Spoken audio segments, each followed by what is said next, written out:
Chers auditeurs, téléspectateurs, amis, salam alaikum, soyez les bienvenus, content de vous retrouver.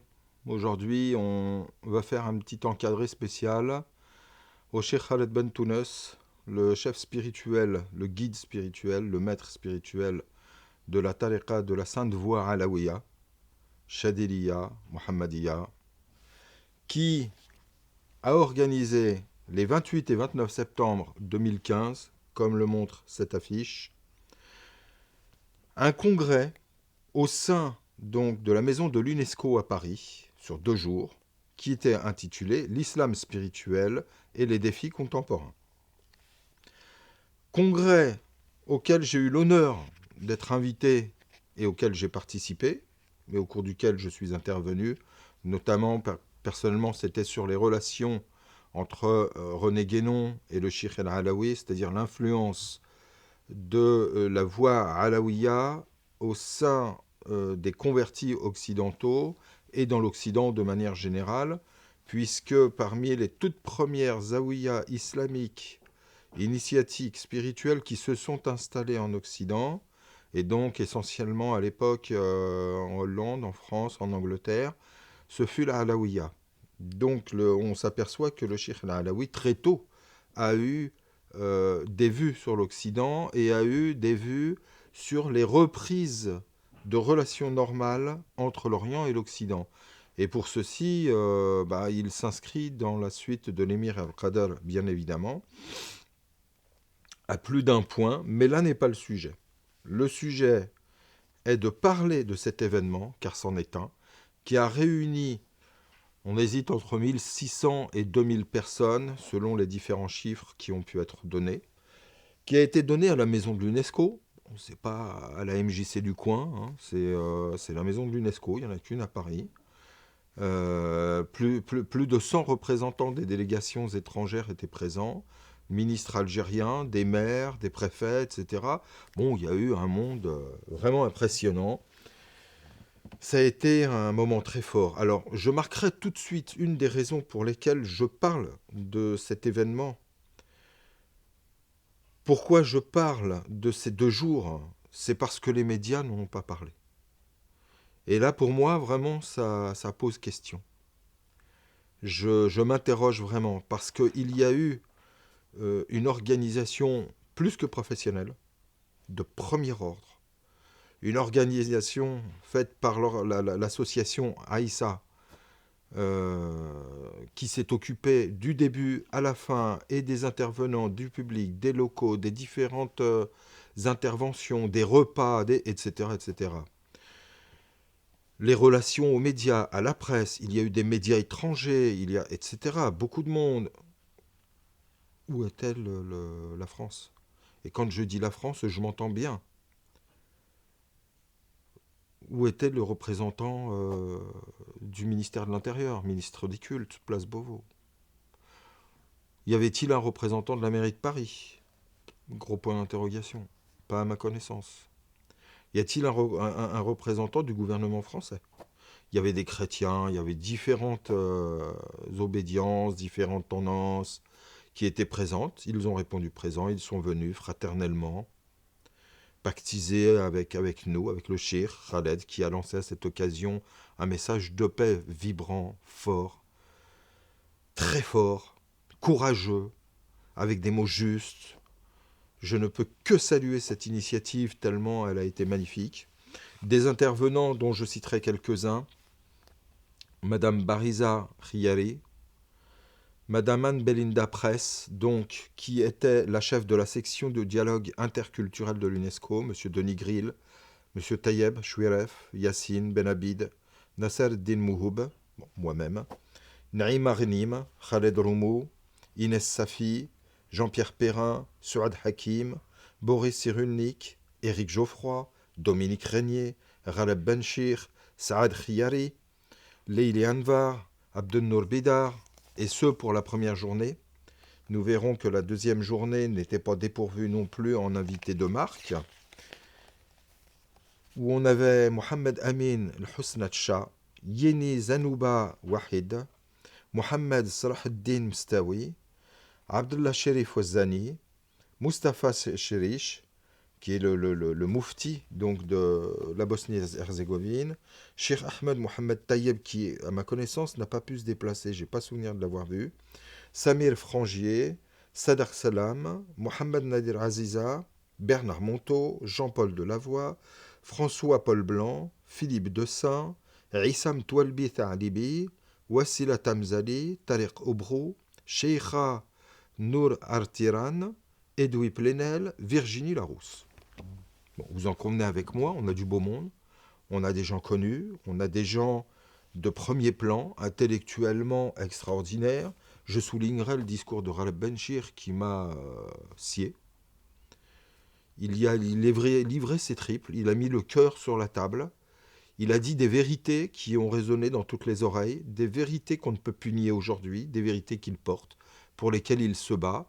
Et je tenais vraiment à faire cette intervention pour souligner cette initiative extraordinaire qui, je le répète, s'est passée dans un lieu également extraordinaire, historique, qui est un appel de l'islam, des musulmans, car on ne peut pas le confiner à la dimension proprement alaoui. Le Cheikh al-Alaoui n'est pas une dimension personnelle, il n'appartient pas à certaines personnes. Il appartient à tout le monde, son message a été universel, sa réalisation fut également universelle, et il était un homme universel. Ce message qui a été lancé est très important, il est très actuel, c'est un message de paix. Alors s'il vous plaît, s'il vous plaît, s'il vous plaît, arrêtez de dire que les musulmans ne font rien, arrêtez de dire que les musulmans ne prennent pas la parole, arrêtez de dire que les musulmans ne se mobilisent pas. Le Cheikh Khaled Bentounos, dans les mots, a tendu une main, il l'a dit. C'est une main tendue, nous ne pourrons pas changer les choses tout seuls. Prenez cette main, engagez-vous avec nous dans un combat qui est celui de la paix, de la fraternité. Il l'a combattu, c'est un combattant. Il a tendu sa main, on doit tous aujourd'hui y répondre. L'absence des pouvoirs et des médias français m'a vraiment attristé, m'a fait mal. Je ne parlerai pas de conspiration, mais je trouve quand même très étonnant qu'il n'y ait personne. S'il y en avait eu quelques-uns et d'autres non, je l'aurais compris, parce qu'effectivement, il y en a qui n'ont pas d'affinité avec l'islam. Il y en a qui auraient pu venir, au contraire, pour essayer de, à nouveau, taper sur l'islam et déceler tout ce qui, éventuellement, n'a peut-être pas très bien tourné. Quoique, franchement, c'était super. Hein.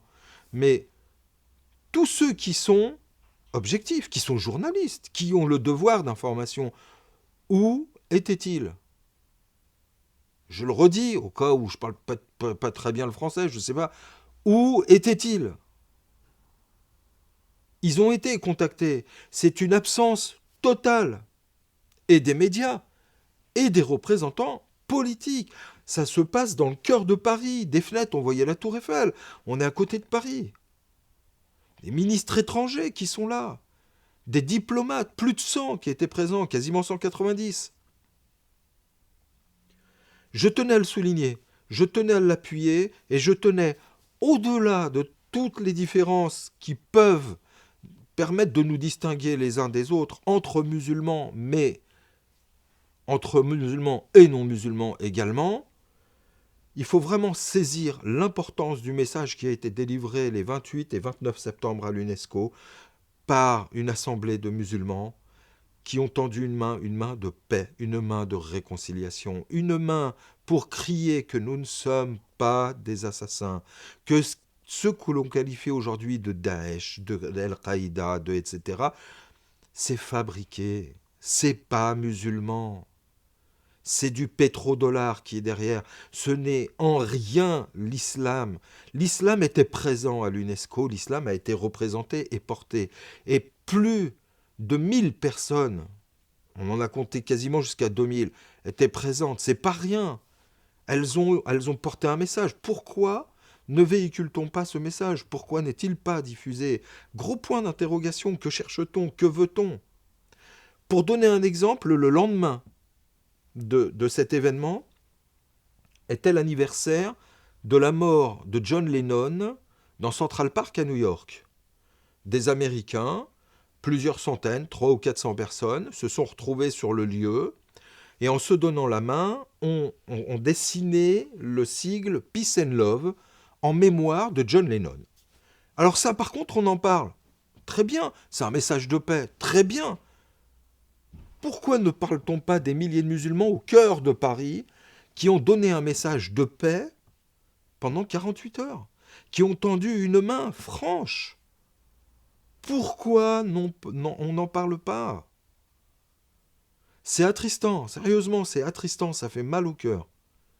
Ça fait mal au cœur. On nous accuse de tous les maux de la terre, alors qu'en réalité, des actions sont menées. Il n'y a pas longtemps encore, pour aller sur le terrain, toujours de la désinformation, quelqu'un qui, dans une émission sur la 3, je ne sais plus, c'était ce soir ou jamais, ou quelque chose comme ça, qui dit, oui, voilà, nous accueillons, nous, des milliers de migrants, de Syriens. D'abord, ce n'est pas des migrants, c'est des exilés. Et puis, secondo, vous en accueillez quoi? On en accueille en France 24 000, en Allemagne, en Angleterre, en Espagne, etc.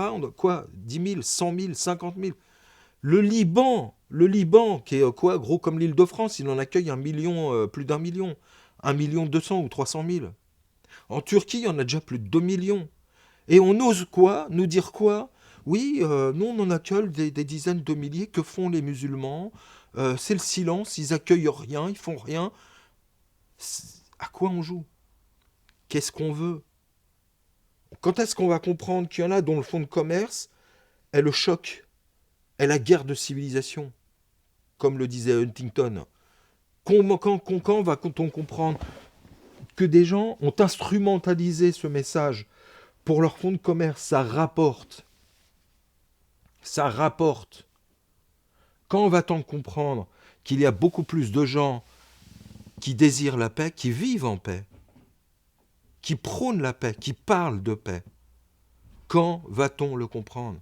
Quand nous, musulmans, allons-nous nous mobiliser pour le crier haut et fort?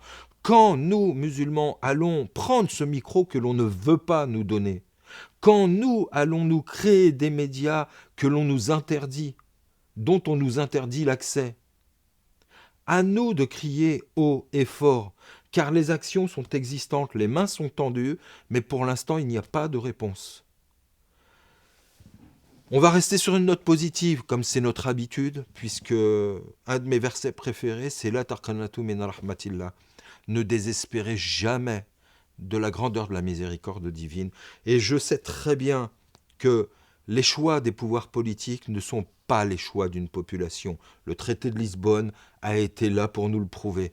Et je sais pertinemment que le peuple français est un peuple dont je fais partie, est un peuple pacifique, est un peuple qui aime la paix, qui veut vivre en paix, et qui à plusieurs reprises a su se démarquer des mouvements de guerre, a su prendre ses distances et a su assumer ses responsabilités en recouvrant sa dimension réelle et en répondant à des appels comme celui que le Cheikh Ben Tounès vient de lancer.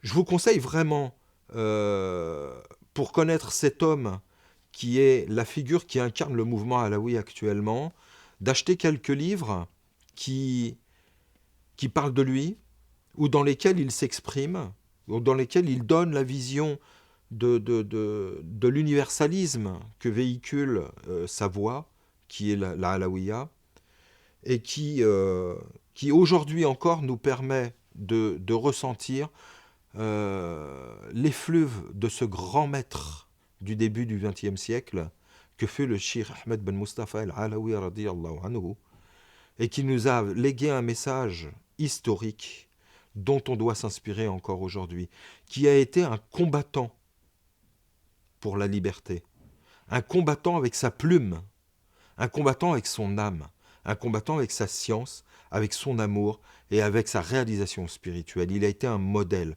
Et bien aujourd'hui, ces hommes qui véhiculent cet héritage sont présents. Ces hommes-là ont lancé un appel. Ces gens-là ont réussi, au cœur même de Paris, au cœur même de l'UNESCO, de crier combien la paix était la voix qu'ils défendaient. Merci beaucoup. Et que la paix soit vraiment un message qui nous unisse tous les uns et les autres. Salam alaikum et à très bientôt.